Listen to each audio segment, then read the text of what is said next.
Hemorragia digestiva alta. Ela refere-se ao sangramento derivado das lesões no trato gastrointestinal superior, o esôfago, o estômago e o duodeno.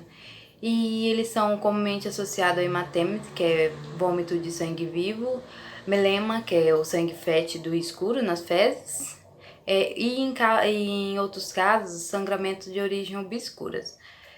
O sangramento gastrointestinal, além de apresentar significativas repercussões clínicas e econômicas, configura uma emergência médica frequente, sendo essencial o diagnóstico preciso a fim de obter prognóstico e uma redução da mortalidade intra-hospitalar, uma vez que está associada a taxas consideráveis de morbimortalidade. O HDA ele tem sua etiologia classificada como não varicosa e varicosa, e sendo que a hemorragia varicosa ela é consequentemente, sobretudo, a ruptura das varizes esofágicas, com uma das complicações da hipertensão, a qual se caracteriza com um aumento gradiente venoso portosistêmico e também pode advir de complicações de cirrose hepática alcoólica, viral e criptogênica, bem como de manifestações parasitárias como a esquistossomose, a leishmaniose, episódios de tromboembolismo porto-hepático. 80 a 90% das HDAs elas são de origem não varicosa, que é representado pela úlcera péptica. A causa mais frequente da hemorragia gastrointestinal aguda, sendo os principais fatores as causais as infecções por Helicobacter pylori e o consumo de anti-inflamatórios não esteroides. Esses últimos com o risco hemorrágico aumentado de 3 a 5 vezes. A conduta inicial para um paciente com quadro de sangramento digestivo ele envolve a caracterização da hemorragia através da anamnese e do exame físico minucioso, de uma avaliação da estabilidade hemodinâmica do paciente, com estimativa das perdas volêmicas. Pacientes com hemorragia digestiva aguda alta, eles normalmente se apresentam com hematêmese, melema, e também nos casos de sangramento profundo pode se apresentar com enterorragia, que são sangue vivo ou coágulos exteriorizados pelo reto. A abordagem diagnóstica envolve métodos como a endoscopia digestiva alta, a colonoscopia óptica, a cápsula endoscópica, a cintigrafia, a angiografia digital e também a tomografia computadorizada, que mais recentemente ela está configurada com múltiplos detectores. A endoscopia digestiva alta ela é um método mais sensível e específico no diagnóstico da HDA e ela é considerado o exame prioritário nessa condição. Além que ela deve ser realizada dentro das primeiras 24 horas e por meio da EDA, além de ser possível identificar a localização definitiva da origem do sangramento, dos sinais da hemorragia recente ou de outros locais com potencial de sangramento, pode ainda fornecer informações prognósticas importantes quanto ao risco de ressangramento iminente, além de ser possível realizar o tratamento com aplicação de terapias hemostáticas específicas em lesões sangrantes e daqueles com risco de sangrar.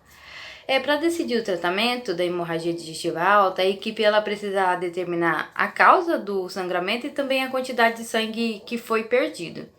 Com essas informações, o médico ele poderá indicar o tratamento, que normalmente inclui jejum de 48 horas, uso de medicamentos orais e endovenosos, como o omeprazol, o pantoprazol, que eles diminuem as complicações do problema devido à corrosão do ácido natural na região que está exposta. O mesmo ele funciona para bloqueadores de histamina, como a ranitidina, e além disso é usado também o hidróxido de alumínio. Pode ser necessário fazer um dos seguintes procedimentos durante a endoscopia para conter o sangramento. Se o sangramento ele for causado por varizes no esôfago, Ainda é possível utilizar um balão esofágico que ele vai comprimir as varizes e equilibrar o quadro da pessoa até que a causa deste problema ele pode ser tratada. As condutas e intervenções de enfermagem, entre elas, manter o paciente em decúbito elevado a 30 graus. A cada minuto, a oxigenoterapia cerca de 2 litros aproximadamente.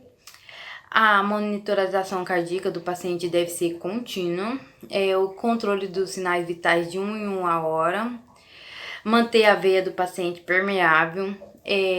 Deve-se ter um controle hídrico rigoroso para tomar cuidado com a desidratação e a hiperidratação. Se prescrito, deve explicar o procedimento para o paciente e passar nele a sonda nasogástrica. A sonda nasogástrica deve se manter aberta, anotando o débito e aspectos do conteúdo drenado. Realizar a sondagem vesical, conforme a orientação médica.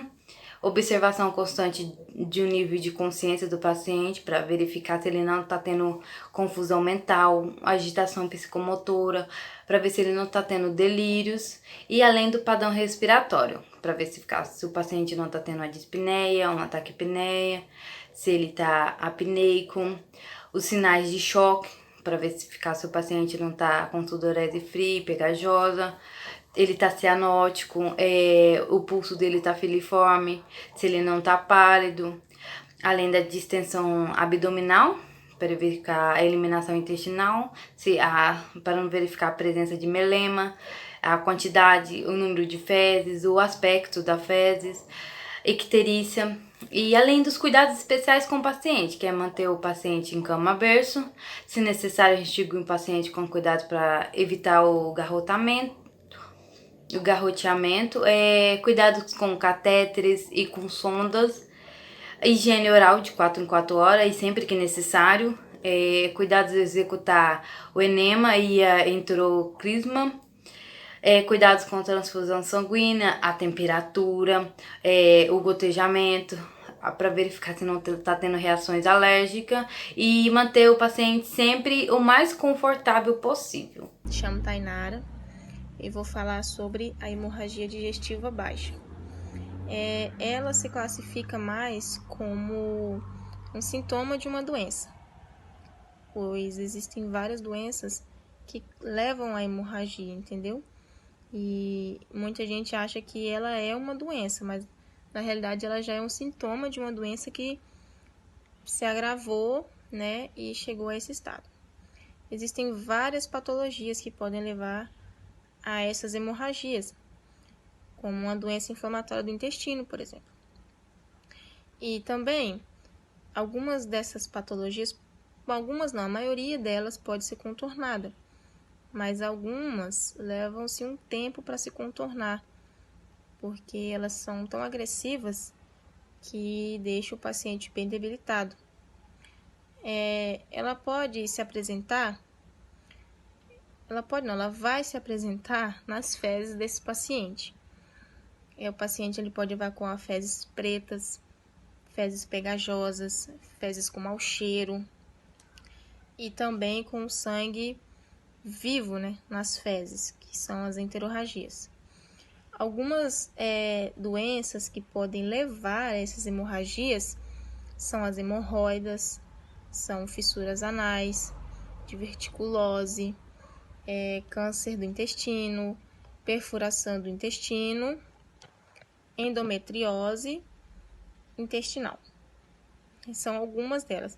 Tipo assim, existem várias, mas se eu for falar todas aqui, pode ser que fique muito extenso também. Em alguns casos clínicos, né, que dão entrada na unidade, alguns deles a gente pode conseguir identificar o foco hemorrágico por vídeo, né, por endoscopias ou pelas colonoscopias, se for algum não muito grave. Mas em alguns casos o médico ele pode optar em fazer a cirurgia, né, uma laparoscopia exploratória para ir a fundo, né, do foco, porque às vezes quando eles dão entrada na unidade, a gente não consegue controlar aquele sangramento, tomando todas as medidas possíveis. Ainda assim, esse foco a gente não consegue controlar ele. E nós, como enfermeiros, chefes da unidades, ou mesmo que não for, né, mas somos enfermeiros, nós temos que ter várias condutas com esse paciente para garantir que ele tenha uma reversão desse quadro, né, com sucesso. E algumas dessas condutas que são, como dizer, de responsabilidade da equipe de enfermagem, seria repor, né, líquidos através de acesso venoso. Tem que ser de grosso calibre, porque esse paciente ele está perdendo muito líquido, né, querendo ou não. Cuidar também que na unidade ou no hospital, para que esse paciente possa ser levado, tenha, né, o sangue, né, de acordo com a sua tipagem. Tenha também as plaquetas, né, à disposição, ou que já entre em contato com o hemocentro, para que possa estar encaminhando essas bolsas de sangue. Nós também temos que ter muito cuidado com os sinais vitais desse paciente, porque ele pode estar apresentando um sinal que quase não se percebe e outros que já vêm de forma bem grave. Pode ser algum choque hemorrágico, taquipneia, taquicardia, né? Enfim, a gente tem que estar cuidando dos sinais vitais dele periodicamente. Nós, como enfermeiros, temos que estar passando para a nossa equipe de enfermagem para que eles possam estar coletando esses dados de tempos curtos, né? Para que a gente possa estar fazendo um controle de como que está esse paciente. A gente tem que também ter um controle fazer o balanço hídrico desse paciente, né? Quanto que ele está ingerindo, quanto que ele está urinando, né? Porque ele vai estar numa situação bem delicada. Alguns cuidados, assim, como se diz, mais sutis, seriam os preenchimentos capilares. A gente saber como que está a circulação desse paciente. E outra coisa também que é muito essencial para nós, enfermeiros, nós temos que controlar esse sangramento. Existem muitas formas, né, de a gente controlar esse sangramento. Algumas delas eu vou ter que ler um pouco, porque são várias que existem. A gente tem que monitorar, né, o enchimento das câmaras cardíacas, à direita e esquerda. Aqui está falando de realizar a sondagem, né? Mas isso aí seria da hemorragia alta. Então, a gente tem que mensurar as perdas, né? Que seria o balanço hídrico. Tem que controlar as infusões, que esse paciente ele não vai só beber água, né? Possivelmente. Ele também vai estar recebendo soro, vai estar recebendo muito líquido intravenoso. Então, isso também pode acabar sendo muito para esse paciente. Controlar sua pressão arterial, porque como ele está perdendo sangue, pode ser que sua pressão caia, seu pulso fique fino, e a gente tem que estar controlando isso. A gente tem que... Qual é outra coisa aqui que a gente pode estar fazendo? Avaliação neurológica. A gente tem que ver se esse paciente ele não está tendo confusões mentais, alucinações, perda de memória, porque não é só do pescoço para baixo que a pessoa está perdendo sangue. O nosso cérebro também perde com isso, né? E perde muito. Então, nós como enfermeiros, como chefes de enfermagem, e temos que estar tendo cuidado com esse tipo de patologia, porque ela pode ser simples, mas ela também pode não ser, e a gente tem que estar atento a todas as possibilidades, né? A gente tem que estar pensando de vários os ângulos para que não passe nada em branco. E mesmo que o médico esqueceu, não, vai lá, fala com o médico, doutor, pode ser, dá uma olhada, confere, porque ele também tem muita coisa para fazer. E às vezes na correria do dia a dia, ele pode acabar esquecendo ou passando batido. E nós temos que sim ir lá falar com ele, porque é uma vida, né? Querendo ou não, é a família de alguém, é o parente de alguém, ou o pai de alguém. Então nós como enfermeiros temos que garantir que a estadia desse paciente no nosso hospital seja o mais confortável possível, traga a maior segurança possível para ele, né? Porque é uma vida, como eu já falei, é um alguém.